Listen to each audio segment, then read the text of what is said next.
Okay, so for this one, what we're going to do is just completely mixed up pack, which is important, and I would usually let the spectator shuffle first. Okay? Awesome. And what we're going to do is ask them to name any four of a kind. Let's just say they name the aces, since that's what a lot of people, four of a kind, that's a good four of a kind. So, then what we'll just go down through the pack, go try to find the four. There we go. There's one. Alright. Nice. A couple more down there. There's one. There's another one. Awesome. Another one. And there's the last one on top. Awesome. Okay, so we have all four aces. What we're going to do, lose them into the pack in different locations. So we'll put one down here, one here, one here, one here. Awesome. And separate them throughout the deck. Square up the pack so that they're lost in the middle, and then just give the deck a good solid shuffle. So, like so. Great. I'll shuffle it again. So this way, not only the aces like mixed in, but if I put them into specific spots, they're just lost. So we have that done, and what we'll do is just mix up the deck a couple more times like that, just so we know that they're mixed in and so on. Yeah, alright, sweet. Alright, great. Then I'll just shuffle these two packs together, like so. Alright. So now we've got the pack mixed up, the aces somewhere in the middle. One cut, and I think that brings us to our first ace. Ace of hearts. Awesome. We'll put that down there.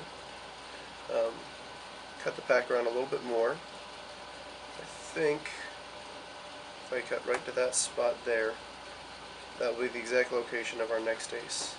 Ace of clubs. Awesome. We'll put that over here with his friends. Great. Mix up the pack a little bit more. This time we're going to ask our spectator to do us a little bit of a favor and just say stop somewhere through the pack.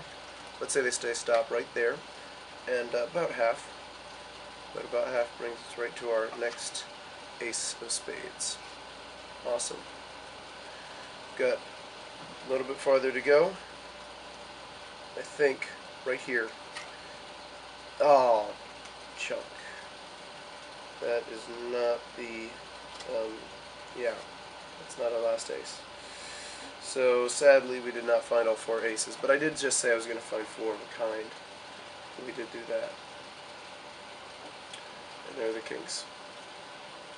So that's the trick. Let's learn it.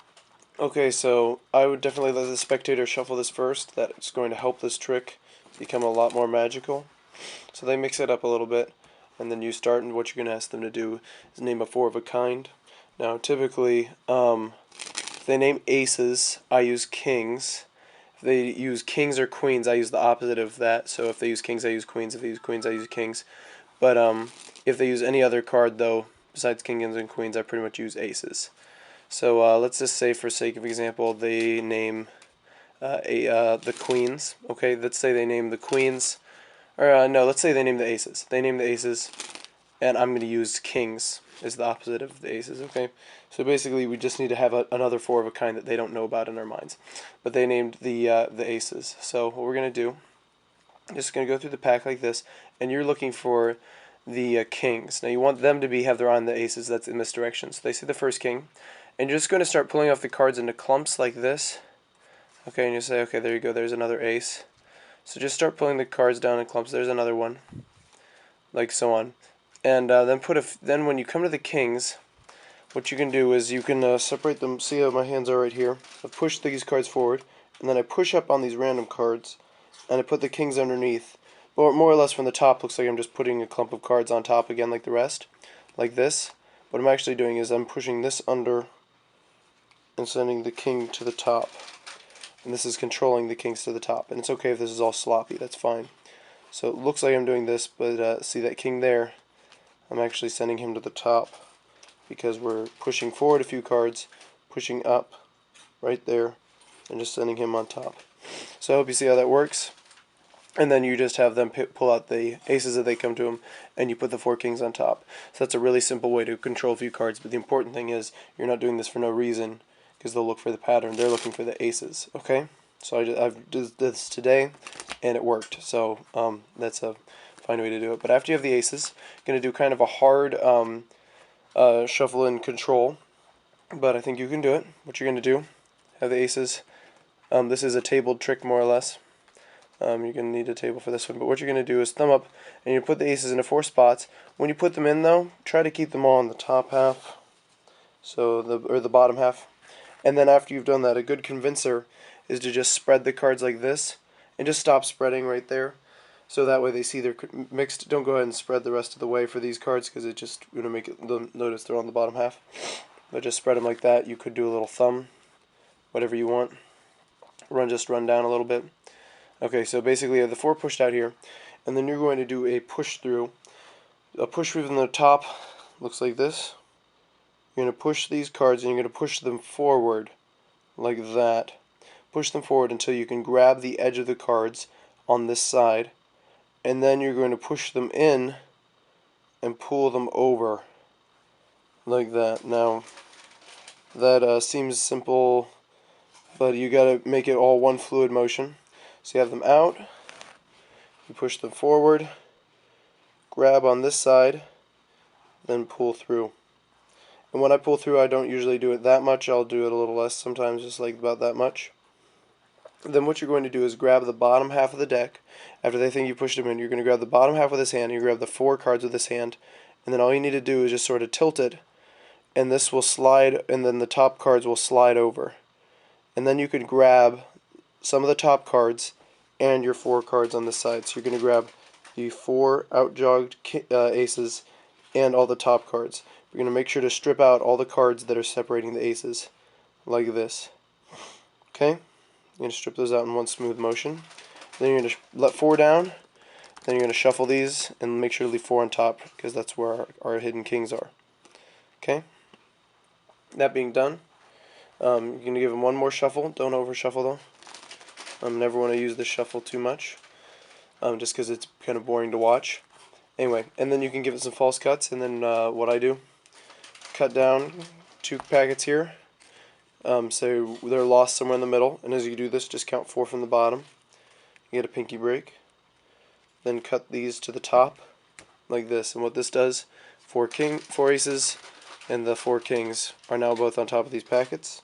And then you're going to need to know how to do a faro. You could try to do this shuffle. That would be extremely difficult though. Like that was what it would look like right there, because you're going to need to put these cards every other on top. So that's every other that way, but I usually use a faro.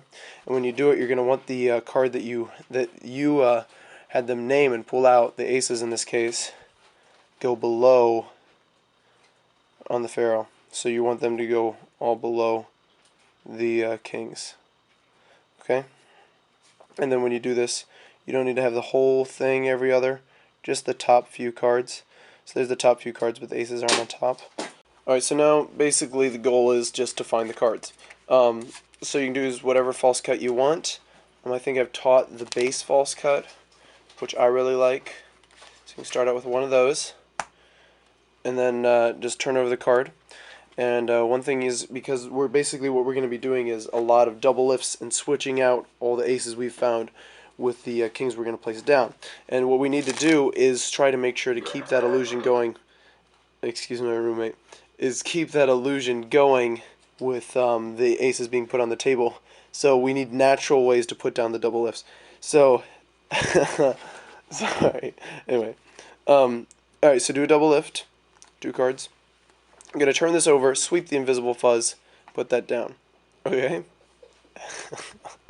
Sorry, that's really funny. Okay, I'm going to cut the cards, keeping a break down there. Cut them again, maybe something like this. And then we've got another card. So basically, but the thing is, after you put this card down, alright, after we've doubled and put it down, okay, then you're going to keep a break here and just simply cut that card to the bottom of the pack, and then cut it back up to the top, pull out this card. Alright, so after you found two, we don't want to just find three the exact same way. So, and then when you put this one down, I just move these together like this. So that's a good way to put our double back. So instead of just turning it back on the deck for no reason, we're actually going to put it back because we want to move these to a different location for no reason. So it just sort of helps the psychology a little bit. Anyway, get a break, cut that card there, do a fake mix if you want, and then all you're going to do a classic riffle force. Have them say stop, pull up from the gap, say about there. Make sure you don't show this because your ace is on the bottom, and then you're going to just simply double lift this. So double lifted, alright, and then when you turn it over, just do something every time, and now you have that done. And then what you're going to do is connect these, do some false cutness if you want. Alright, just whatever, just make sure not to show the bottom card, and then you're just going to put the card, the next king, in the middle, and then show it like that, and have it, and leave it there, and then say, oh, we got the wrong card. And at this point, take that last ace, control it to the bottom. The reason we're controlling these from the bottom in my performance, I didn't do the kicker, but you can do a great kicker with this. Let's say, well, this is, I meant to get all four, you know. I said I was going to get four of a kind, and then just sort of run through the deck as you mentioned that. That'll make sense. Get a break under four, and then cut the deck like this. Do a swing cut. Drop those four cards off the bottom, right there, but do a wrist kill. Show some of these cards and put them back. Said I was going to try to find four of a kind, and this last one was not an ace, but even though it wasn't an ace, I think I still found four of a kind anyway. And then you can spread the deck and show the aces.